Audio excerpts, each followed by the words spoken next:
जम्मू અને કાશ્મીરના પહેલગામમાં ઇસ્લામિક આતંકવાદીઓ દ્વારા નિર્દોષ હિન્દુઓ પર થયેલ કાયરાના હુમલાને લઈ સમગ્ર વિશ્વમાં ઘેરા પ્રત્યાઘાતો પડ્યા છે। ત્યારે સુરત જિલ્લાના બારડોલી ખાતે વિશ્વ હિન્દુ પરિષદ અને બજરંગ દળ દ્વારા વિરોધ પ્રદર્શન કરી આતંકીઓના પુતળાનું દહન કરાયું હતું। જમ્મુ કાશ્મીરના પ્રસિદ્ધ પર્યટન સ્થળ પહેલગામમાં તાજેતરમાં એક ઘટના બની છે, જેમાં આતંકવાદીઓએ હિન્દુઓની હત્યા કરી છે। પ્રવાસીઓને તેમના ધાર્મિક નામો પૂછવામાં આવ્યા બાદ નિર્દયતાથી હત્યા કરવામાં આવી હતી।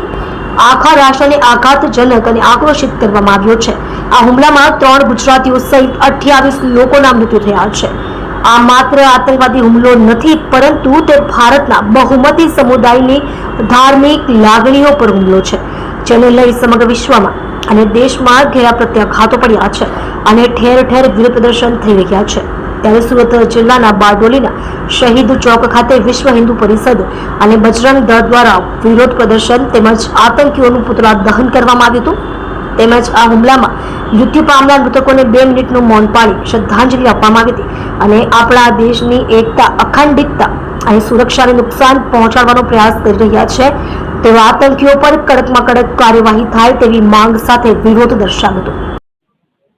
कश्मीर में जो पहलगाम में जो प्रवासियों पे हमला हुआ, प्रवासियों को उसका धर्म पूछ के मारा गया, कपड़े उतरवा के मारा गया, खतना है कि नहीं वो देख के मारा गया, और जो लोग कलमा पड़े उसको छोड़ दिया गया। ये जो घटना बनी वो घटना हम सख्त शब्दों में उसकी निंदा कर रहे हैं। और आज बारडोली में, सूरत ग्रामीण बारडोली प्रखंड में पुतला दहन का कार्यक्रम रखा गया है और सरकार श्री को विनती करना चाहते हैं कि ये व्यवहार बंद करके, पानी बंद करके कुछ नहीं होगा। इसका जवाब पत्थर से देना पड़ेगा। सर्जिकल स्ट्राइक होनी चाहिए। हम हमारी परंपरा भूल गए, हम बदला लेने की परंपरा भूल गए हैं। हम हथियार रख के जो बदला ले रहे थे वो परंपरा भूल गए। हम मोमबत्ती हाथ में लेके चल रहे, मोमबत्ती जला के कुछ नहीं होने वाला है। बदला लेना पड़ेगा, इसका जवाब पत्थर से देना पड़ेगा। सर्जिकल स्ट्राइक होनी चाहिए।